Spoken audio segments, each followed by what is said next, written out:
that relationship, like, I need some help. So he sent out an email to all my faculty and was like, he's really struggling. Let's give him some support. Mm-hmm. And DeVore Goldman really went above and beyond helping me. He told me how to study. Yep. He said, I use my name Clinton now, I go by Clinton now, but he said, Donovan, you gotta ask real questions in class. You can't just say, I don't understand. I would say, I don't understand. And she'd be like, I just lectured for 20 minutes. What don't you understand? And so she helped me figure out how to pose a question. So she gave me a method. So I would say, I understand this, this, and this, but I do not understand this. And so that's how I would pose questions to her. Yep. And then she said, there are 3 people in this class who are doing well. Kasi, Danny, and Katie. Mm-hmm. I want you to study with them. And I lived in African Heritage House. They lived in Third World.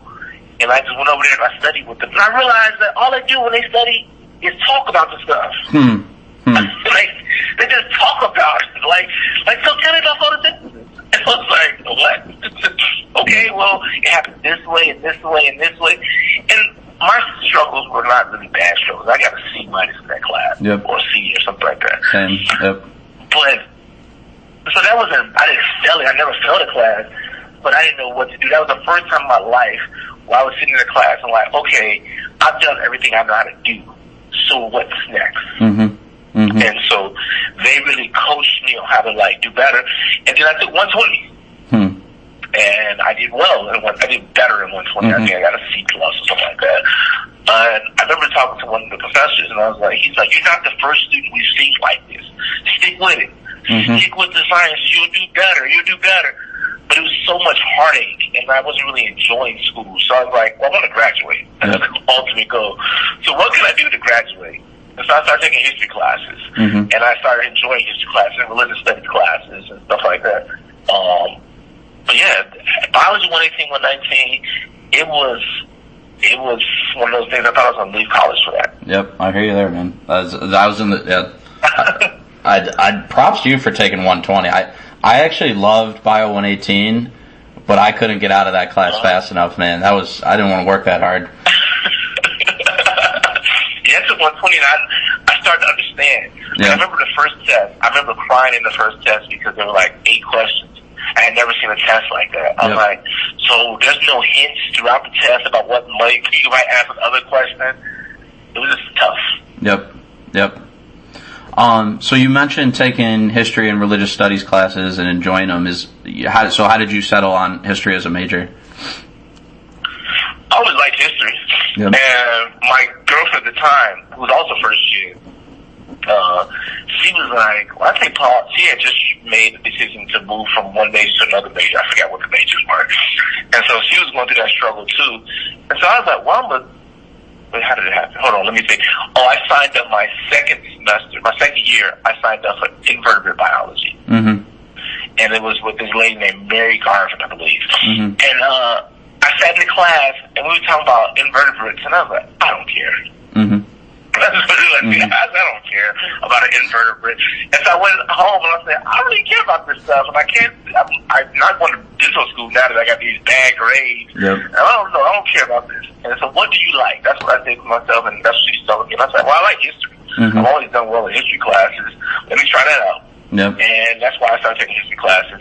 And then I started taking religious studies, so I like Mr. Miller, Professor Miller. And I had a professor named Paula Richmond for a Gandhi class, a class on Gandhi. And I really like both of them. And I was like, I've already taken 2 religious studies classes, so let me do that. And so it really just became like, I did well in those classes. What have I done well in? What do I like? So I just picked it. But, you have to tell your mother, I'm studying history and religion. And she's like, so what are you going to do with that? And you want to college taking all these loans, and what are you going to do with that? So, but that's the way it came about. So a lot of folks talk about kind of, and you alluded to this already, but a lot of folks talk about sort of this, you're in school, you're learning all this new stuff, these different ideas, you're meeting all these kind of people from different parts of the country, and a lot of folks kind of talk about like this divide between their home life and their life in college, particularly if you don't come from a lot of money and your parents didn't go to college. Does that narrative resonate with you, this kind of tension between home and college? I mean, yes and no. Like, my mother and I were best friends throughout college, so she knew a lot of things that happened in my life, but she didn't know a lot of things that happened in my life. And it was hard.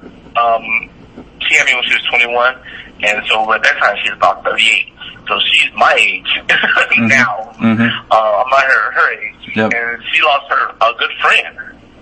She lost a person who's in her life a long time, who she did everything with and talked to. And so now I'm having my own life. And I remember coming home and it was just really an awkward Christmas. So I couldn't come home for any other, I didn't come home for fall break. I didn't come home for Thanksgiving. But so Christmas was the first time I came home, and I slept for 3 days straight. I mean, like, I had finals and I was tired and I was like overwhelmed. Yep. And I just like, just let me close the door and let me just sleep. And I recovered. And she was like, that's just so lazy. How you gonna do that?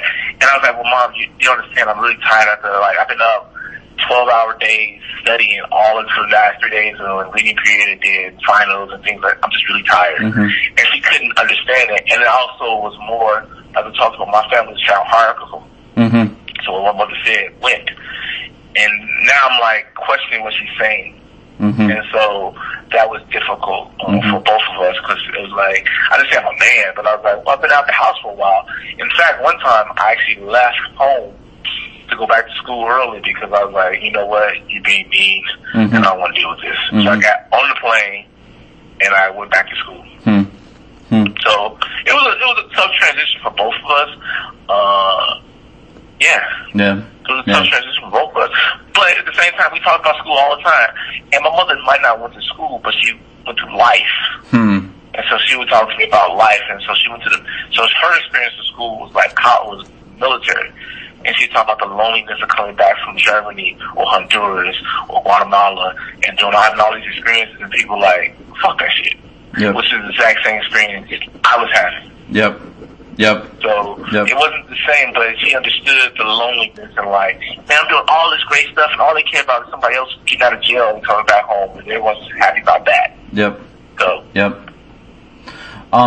So you talked about this a little bit already, but I just want to make sure I'm clear. How did you pay for college?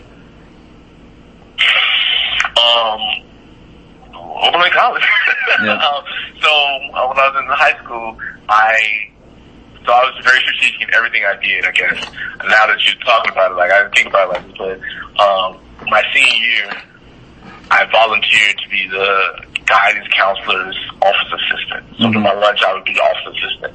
And so that meant that every time a scholarship came into the office, I was the first one to touch it. So I would file it away. So as I'm filing away, I'll make copies for myself. And I applied to every scholarship I could. And so what I learned was a little trick. And the trick was, don't think about national stuff, because you only have a 3.3 GPA, 3.4 GPA. But apply for everything local. So I applied for everything local, fraternal groups, organizations, commerce, whatever I could find that was in the city of Chicago, they understand my narrative, I applied for it. And I won a tremendous amount of money, like almost 20 scholarships and $20,000 a year towards it, something like that. And so a lot of that came from them paying it. And then over with the Klesnik scholarship, paid for a lot of it. And then I took out $4,000 a year.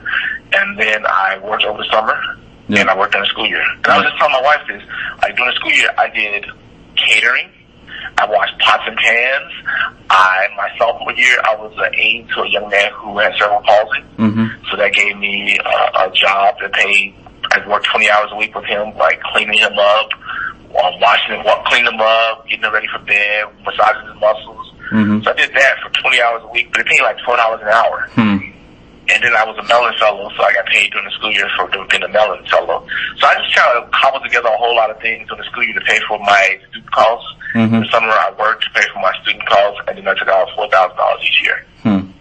My mother would never open up a bill. So I get home and I have like 7 letters from her that was like bills, and she's like, I know what that stuff. I don't know what that stuff's about. That's and she never wanted me to put anything in her name, so I never put anything in her name. I'm still doing that with bills. I just kind of pretend they don't exist until they find me. But they find you. They're good about it. Did you do any professional development or internship stuff when you were in college? So I was so my first year during the winter term, I worked